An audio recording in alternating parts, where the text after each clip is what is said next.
Immediately, of course, DeWanna Bonner comes in. She gets booed by Fever fans, and I said, oh shit, here we go. Because after the game, we'll probably hear from Alyssa Thomas talking about how racist Indiana Fever fans are, how vicious Indiana Fever fans are. No space for hate. No space for real sports fans. Question mark. You can't boo. Somebody was going to get their thong in a bind. Somebody was going to get their wig blown off by the booing on DeWanna Bonner. Indiana Fever fans booed DeWanna Bonner like she slashed their tires, and Kahleah Copper wasn't having it. She came in swinging, dragging the entire fan base like it was leg to no mercy, no filter. Who knew defending your teammate could turn into a full-contact sport? The WNBA's starting to feel more like a WWE promo gone rogue, and Copper just might be the league's new vibe enforcer. This isn't just shade, it's a full-blown thunderstorm, and we've got VIP seats. And let's start with DeWanna Bonner getting booed as soon as she entered the game. Shout out to all the fans in the building that were like, you know what? You did this organization dirty. You did the fans dirty. You did your teammates dirty. Our first chance we get when you come into the basketball game, we are going to boo you and boo you so you hear it. Kahleah Copper looked genuinely baffled, like someone had just told her avocado toast was a scam. She couldn't quite process why Indiana Fever fans were booing DeWanna Bonner like she'd stolen their parking spot. Bless her, she clearly thought. This was just another Wednesday night matchup, not the latest chapter in an emotional WWE-style drama. You could practically see her scanning the crowd like, wait, did we just stumble into someone's Marvel villain origin story? Nope. Another night in Indiana. Oh, that's hate. No, I just don't know, and I don't really care. Okay? So anyway, nonetheless, last night, good win.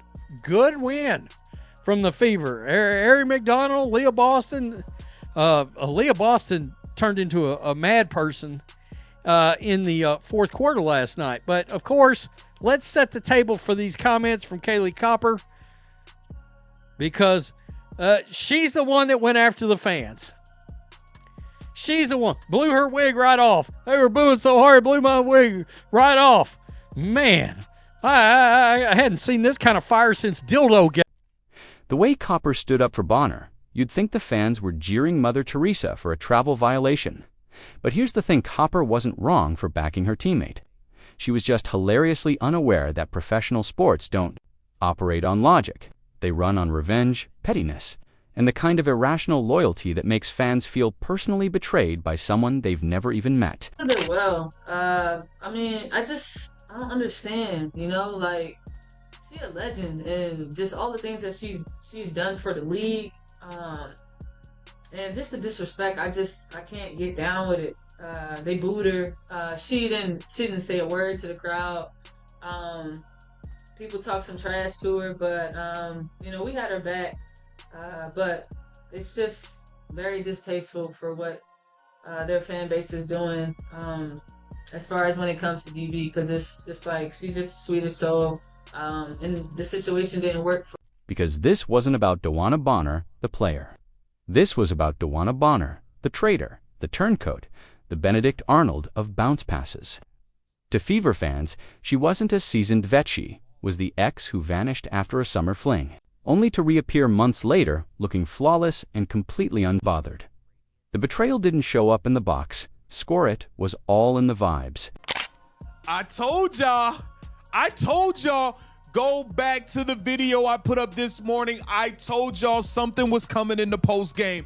I told y'all. Now, I wasn't exactly right. We didn't get DeWanna Bonner or Alyssa Thomas at the podium screaming racism. Not yet, at least. Not yet. But we did get Kahleah Copper at the podium complaining about the Fever fans like I told y'all they was going to do. They was going to make this about the Indiana Fever fans rather than them getting that ass waxed today. And Copper, bless, Hurst rolled right into an emotional minefield wearing metaphorical Crocs. She thought the booing was casual, like the crowd voicing disapproval over pineapple on pizza. What she didn't realize was that this was deep Midwestern heartbreak. These fans weren't just mad, they were emotionally wrecked. The kind of wrecked where you block someone on every app but still watch their stories from a burner. The kind that writes long, passive-aggressive Facebook rants ending with just saying, Bonner could have discovered a cure for the common cold and reinvented sliced bread, and it still wouldn't have mattered. The moment fans decided she ghosted Indiana like a failed group project, she was getting booed out of the building. That's the twisted beauty of sports fandom. They adore you, until they absolutely don't. One misunderstood move, one contract that didn't end in a hometown discount, and suddenly you're the villain of the month. Copper walking into all this thinking it was just your average crowd noise. That's like stepping into King Lear and wondering why everyone's crying in iambic pentameter. I can't believe this, man. I just finished watching Kahleah Copper complain about the Indiana Fever fan base booing DeWanna Bonner. She thought it was distasteful. She doesn't understand. She said DeWanna Bonner's done so much for the WNBA. She's such a sweetheart. And this is what you talking about. You do get it. You understand quite clear why she got booed. Same way she gets it. She knew she was going to get booed. Let's not act stupid now. Come on, B. She came to Indiana, got a max contract, played a handful of games, which she was terrible, and then quit on the team. To the point that it wasn't just that DeWanna Bonner left, it was how she left. The optics, the timing, the whispered drama. Fans weren't just speculating, they were building Reddit threads like true crime investigators, complete with timestamps, grainy screenshots, and emotional damage reports. In their minds, this wasn't a simple roster move-it. It was a soul-crushing betrayal delivered via no-look pass. So when Bonner stepped onto that court, smiling like she hadn't just ghosted an entire fan base, the crowd did what heartbroken fans do best. They booed like it was performance art, the kind of booing you reserve for cold microwave leftovers, irrational, excessive, and deeply therapeutic. What Kahleah Copper didn't realize is this wasn't about sportsmanship or fairness. She walked into that arena with post-yoga retreat energy calm, glowing, completely unbothered. No heartfelt statement, no moody Instagram caption, just pure vibes.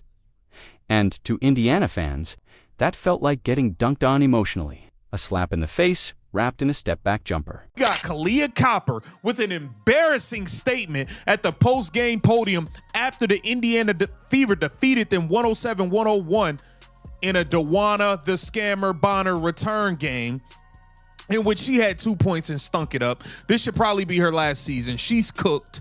So let's take a look at Kahleah Copper, who we just let you get. We didn't even get crazy with you with the wig thing. Like, we didn't even get crazy with you. So you doing this, like, all right. So when Copper jumped in, like, why are y'all mad? It was basically the emotional equivalent of crashing a breakup brunch and saying, he seemed like a good guy though. Wrong time, wrong place, completely misreading the room.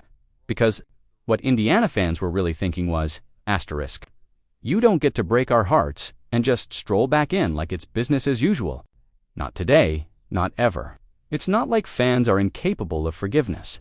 They've done it before, usually after a teary interview, a public apology, maybe a heartfelt Instagram post, and a signed jersey for good measure.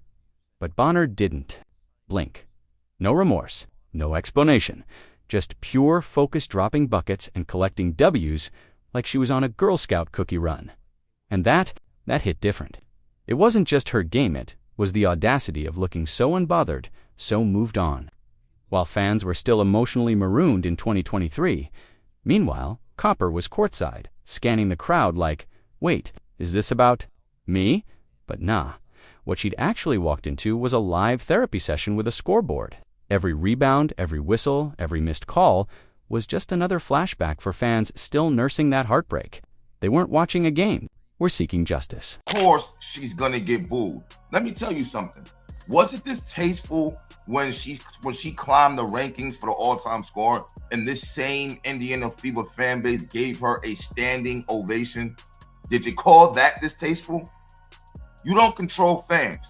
And Kahleah Copper, last I checked, you was from Philly. You was from Philly. The Flyers, What are we talking about? The Eagles. What are we talking about? The Phillies. Your fans are crazy. So don't act all shocked and call things distasteful. You might get your Philly pass. And honestly, you've got to respect it because only in sports can thousands of people coordinate their heartbreak like it's a group project fueled by caffeine and grudges. Where else can you scream at a millionaire with full emotional conviction and zero consequences? Where else can complete strangers bond over shared delusions and conspiracy theories spicy enough to warrant a podcast? This isn't dysfunction, it's tradition, and to be fair, Bonner kind of stirs the pot herself. She doesn't just play, she performs. She's got that calm, veteran swagger that drives opposing fans up the wall. She's not just a baller. She's a living, breathing eye roll to every city that feels like she left them on red. So when she drains a shot, jogs back on defense, and completely ignores the chorus of boos, that's not just confidence, tossing gasoline on an already smoldering emotional dumpster fire. Meanwhile, Copper is still trying to decode the chaos, probably texting the group chat like, "Y'all, Indiana is mad." Because here's the real kicker. This wasn't even her drama. She just walked into it, swinging goodwill and post-game hugs, not realizing she was stepping into a full-blown street fight wrapped in nostalgia and unresolved sports trauma. Fans aren't powered by logic. They're powered by passion, pettiness, and a stubborn refusal to let go. DeWanna Bonner didn't just leave a roster spot. She left a wound in the soul of a fan base that genuinely believed she was one of them, and Copper. She was just out here trying to play peacemaker in the middle of a long-simmering breakup anthem. All right, we got to talk about it, y'all. We got to talk about it. Kahleah Copper ended up being spotted in this interview talking about the boos for DeWanna Bonner, man. I mean, look, at some point, the women got to understand it's a part of sports, all right? Like I stated in my last video, it's all about sports. This happens in sports. So, yeah, Copper didn't get the boos on. Maybe she never will, but now she knows. This isn't just basketball. This is personal. This is petty. This is professional sports in its final boss form. And just when you thought the drama meter had maxed out, in strolls the plot twist rocking designer shades and sitting on a near-max contract like a throne. Because, let's be real, this wasn't just a player changing teams. This was a full-blown soap opera, scripted in bold fonts with a plotline straight out of a player empowerment fever dream. DeWanna Bonner didn't just switch jerseys, she executed a one-woman power play so slick it could have been by a Bond villain. She took the bag the near-max, championship contender-wrecking kind of bag. The let me hold your franchise hostage with a grin kind of money. And the wildest part, she didn't play. Didn't ask to be traded, didn't explain, didn't apologize. Just vibes and silence. If there's a Mount Rushmore for WNBA power moves, Bonner just etched her face in the granite with a smirk. She didn't just stir the pot, she launched it into low orbit and convinced everyone it was part of the long-term rebuild plan. Sabali clapped, and she ended up getting clapped by the Indiana Fever. Nasty work. Sabali, you played like trash, by the way. That is her first team second. Look, it's not too clapping. She gets booed as well. And that's going to be DeWanna Bonner's only 2 points she scores this game at the free throw line. DeWanna Bonner, thank you. Come again. We'll see you next time. Alyssa Thomas, you knew Alyssa Thomas was going to come in here and say, how can I manufacture another investigation into the Indiana Fever fan base? And what makes it even juicier? Bonner didn't just end up where she wanted. She commandeered the route like a GPS with no rerouting option. There was no playing nice with management, no settling for the best available trade. She basically lit up a neon sign that said, "It's that team," or "I'm sipping smoothies in Pilates class until further notice." And the league blinked hard. She didn't just get her wish, she got the deluxe version. Meanwhile, fans and teammates were left clutching popcorn and anxiety, staring at the league like, wait, who's actually in charge here? Spoiler alert, it was Bonner, a veteran with enough sway to bend reality, rosters, and maybe even the salary cap. And let's not kid ourselves, this didn't come without flashing red flags bright enough to trigger an FAA alert. Any halfway alert front office could have seen this train wreck brewing like a slow-burn plot twist in a prestige drama. Because yes, you can be a winner and still double as a high-maintenance storyline in designer sneakers. So if you're a franchise trying to build a new identity from the ground up, maybe don't start with the player who ghosted her last team and orchestrated a trade like she was planning a destination wedding.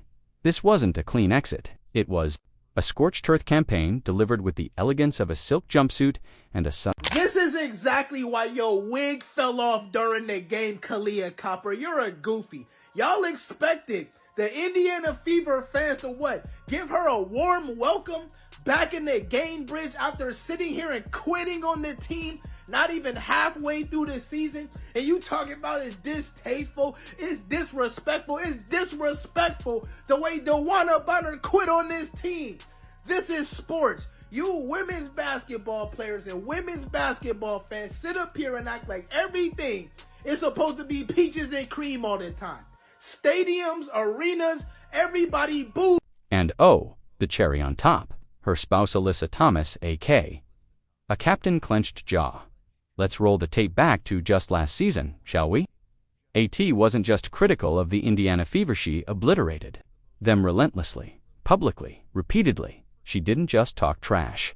She practically wrote a dissertation, treated the Fever like they were a cursed IKEA project that personally insulted her. And now, Bonner's in Indiana.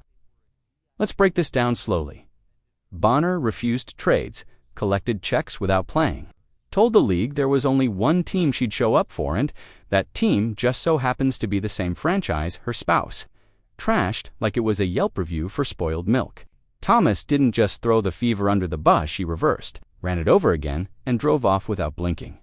This isn't just messy. This is clear your calendar, cancel your meetings, daytime TV levels of messy. This is grab a snack, we're in it for the long haul. Messy, and somehow, a front office looked at this whole flaming soap opera and said, yep, she's the one. It's like hiring a known pyromaniac to run your 4th of July fireworks, bold choice. Questionable logic. But instead of alarms, Indiana rolled out the red carpet like Bonner was the prodigal daughter returning home, conveniently ignoring the fact that she'd already flipped off another franchise and walked out mid-scene with a mic drop.